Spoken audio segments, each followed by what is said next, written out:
Welcome to Matters Financial and Geopolitical from the Frontier. Thank you, as always, for stopping by. I'm deeply grateful. Macro thoughts. Look at this. This is a pictorial of what the IMF is forecasting for growth by region.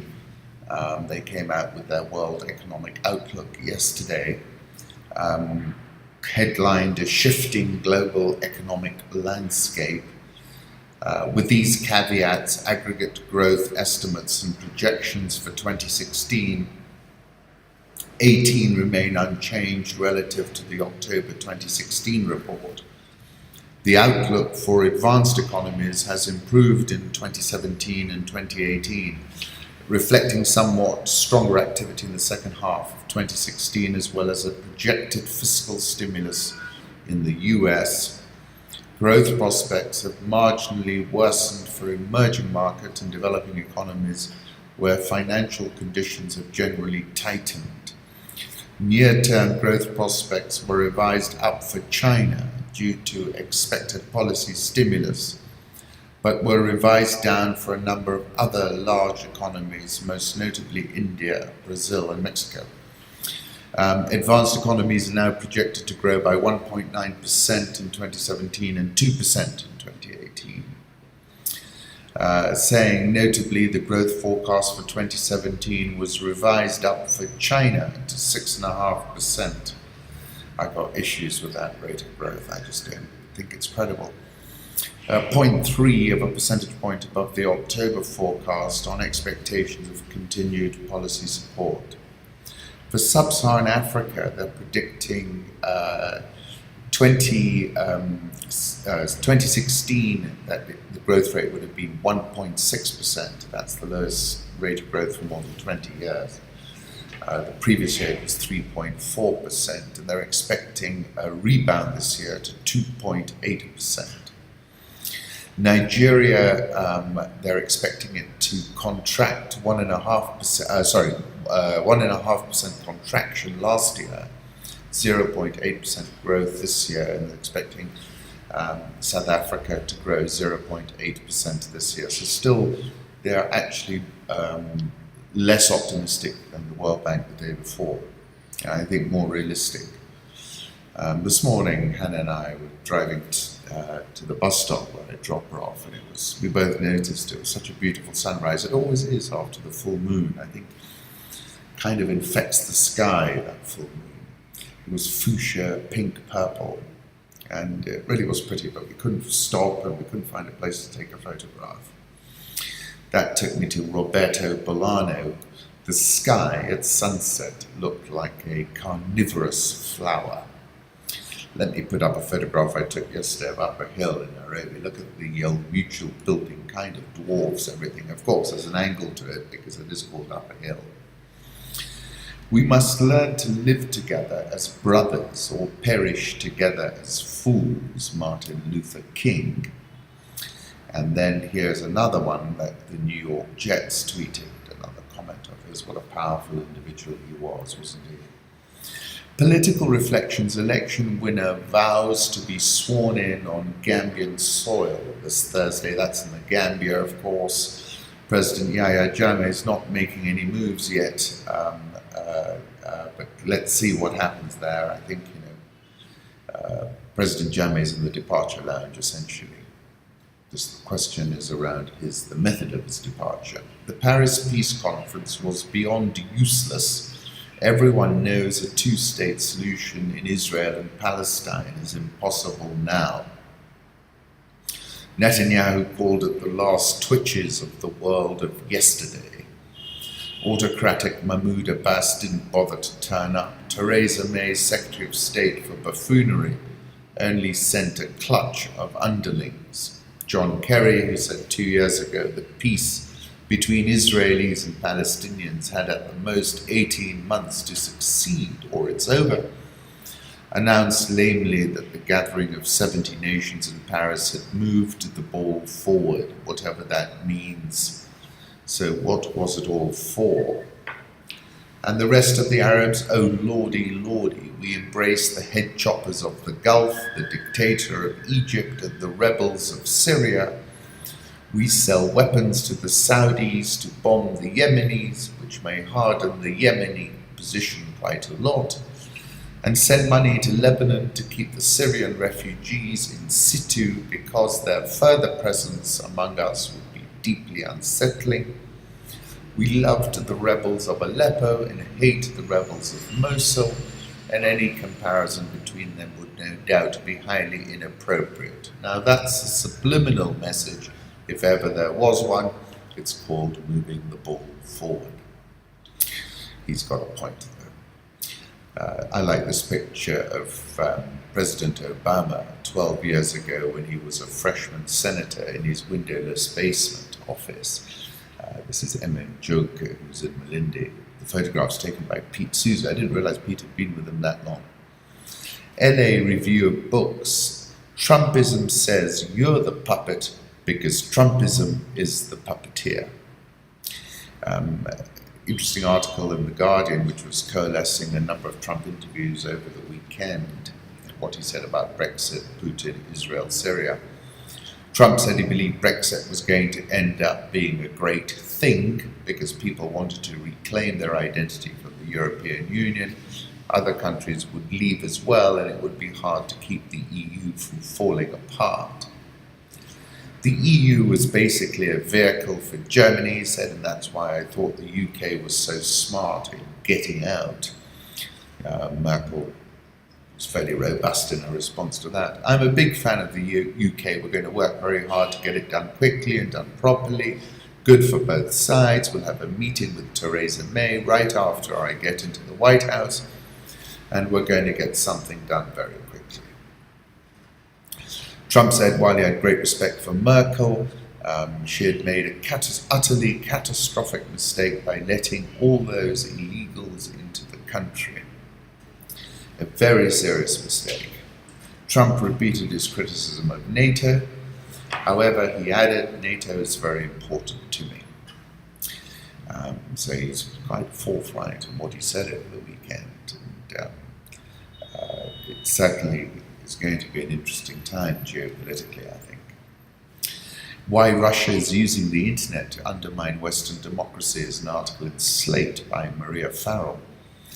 American soft power seems anything but benign to leaders of autocracies. To them, the much-touted ability of tech giants like Twitter and Facebook to facilitate revolutions looks like deliberate sedition by a foreign power. Does the internet drive people-powered revolutions? Maybe. It's complicated, but 2011 began with the Arab Spring chasing out the rulers of Tunisia and Egypt, and ended with Moscow's middle classes taking to the streets in Facebook-organized protests against electoral corruption. Facebook did more than just make it easier to organize. In a year of popular revolution, it let some Russians feel they were part of something bigger, that they had a chance. It was a profound shock to Putin's government. To Putin's ex-KGB mindset, there is no such thing as spontaneous popular protest. In his world, power is vertical. Someone is always pulling the strings. So the Russian state married its existential pessimism to the West's internet cheerleading. The internet had to be brought under control.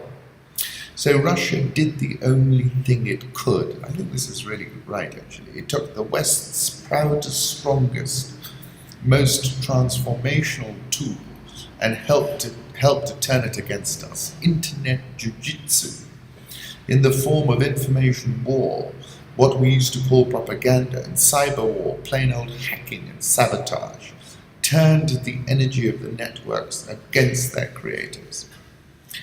And this is the second important point, but even if we find proof of America, even if we find proof, millions of Americans will simply refuse to believe it. That's the point.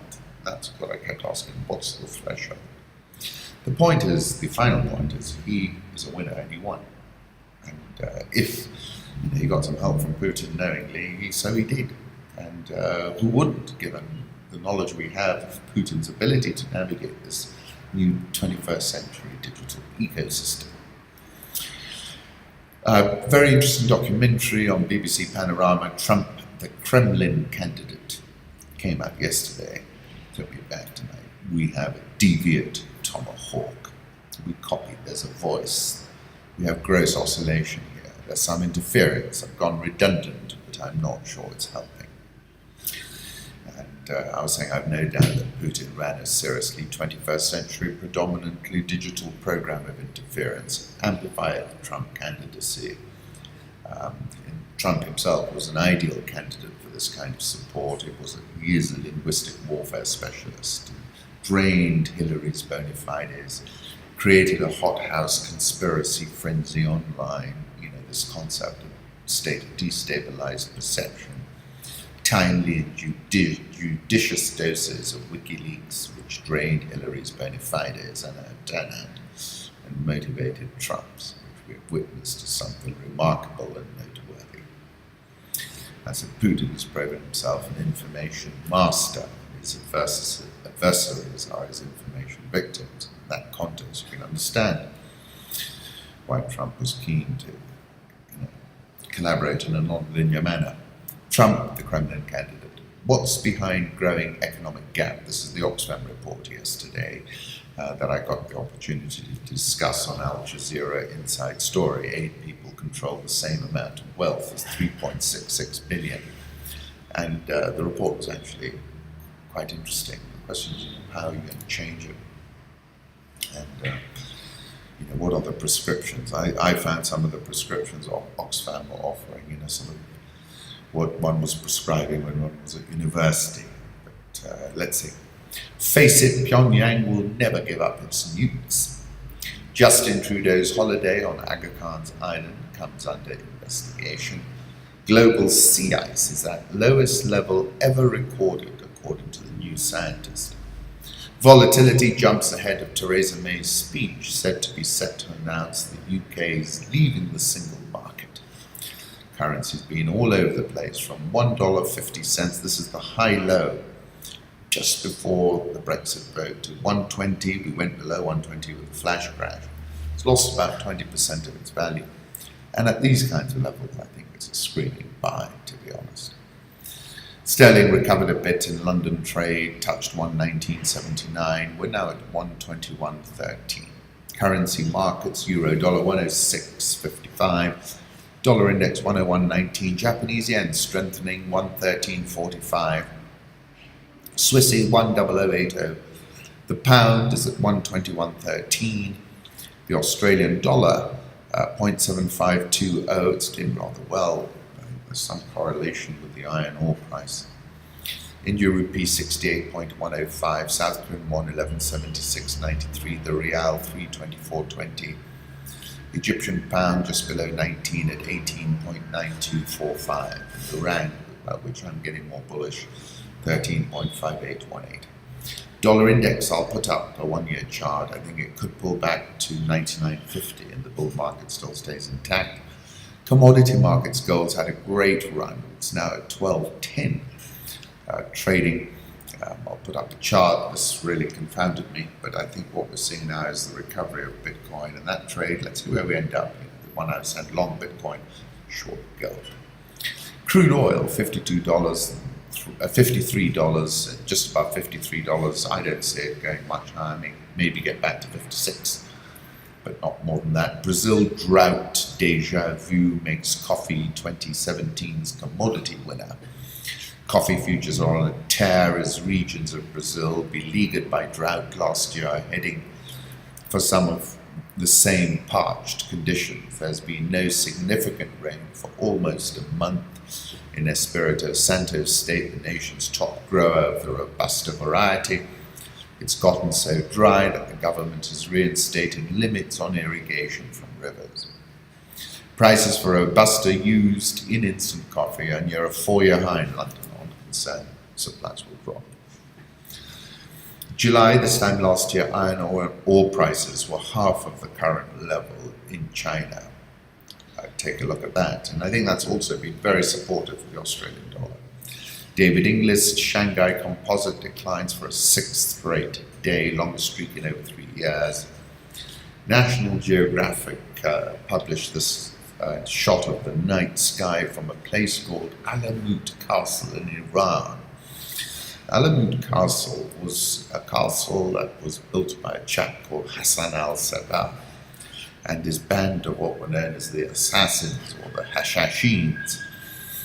And it's interesting because, if anything is a precursor of President Bashar and the Alamites, Hassan al-Sabah might well be it. Sub-Saharan Africa CEO confidence up in all regions despite geopolitical risks, with the exception of Africa, according to PwC. This is a tweet from Olga. I thought that was interesting. Africa's real story of 2017 will be of close elections and activists struggling to hold governments accountable. That's Dr. Nick Cheeseman. In other words, 2017 is said to be a year in which ruling and opposition parties face off in two close-to-call elections and struggle over the rules of the political game. If that's going to be the case, it's a recipe for disaster, because anything that's too close to call is a problem. Sub-Saharan Africa, I wrote that piece, finding opportunities in disequilibrium. Zuma may put ex-wife in cabinet to ease South African succession. And the prosecutor who shunted aside or resigned described her as a proxy of President Zuma. South African all shares had a great start to the year. It's up 4.95% this year. Dollar Rand, we're now at 13.60. I'm bullish about the Rand in 2017. I think directionally we're bringing the rogue state under control or on a leash. Egyptian pound versus the dollar, 18.9315. Nigeria all shares down 1.86% this year. Ghana Stock Exchange Composite Index up 2.56% this year. I'm bullish about Ghana. Mozambique won't make the interest payment on its 2023 Eurobonds due on Wednesday. The bonds fell to 55.5 cents on the dollar, having reached a record low of 50 last week. I remember buying those Ivory Coast bonds, at the time of the revolution. They fell as low as 35. Mozambique to miss bond payment in talks to resume IMF help. The resulting debt payment capacity of the Republic is therefore extremely limited in 2017 and does not allow the Republic room to make the scheduled interest payment. Uganda says first phase of railway to Kenya to cost $2.3 billion, preparing to start building the 273-kilometre standard gauge section that will link Uganda's capital, Kampala, and the Kenyan border. Phase that will take 40 months to complete. Uganda plans to start producing oil by about 2020, seeking to build a combined 1,724 kilometers of standard gauge railway. It's part of a regional project eventually connecting the capitals of Kenya, Uganda, Rwanda, and South Sudan. The entire regional network will span about 3,200 kilometers, according to Kingumbabi. President Kenyatta tweeted, "These investments have impacted on the lives of ordinary Kenyans," and this was the photograph they published with that tweet. Kenya's economic growth will slow in 2017, says the IMF, sluggish credit growth, and as investors take a wait-and-see attitude before a presidential election in August, a senior IMF official said on Monday. Growth is likely to remain within the 5 to 6% range of the past 5 years. Despite the slowdown, we expect a deceleration of growth for several reasons. But I think the most important reason we are considering is the potential impact of the interest rate cap on credit growth. This is the point I make. After September, banks' lending grew by just 5% year-on-year, down from 17.8% in December 2015.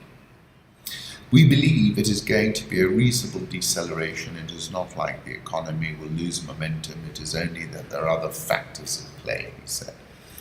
Kenya shilling last at 103.85. Nairobi all share actually bounced finally, 0.27%. It's still down 6.8% this year.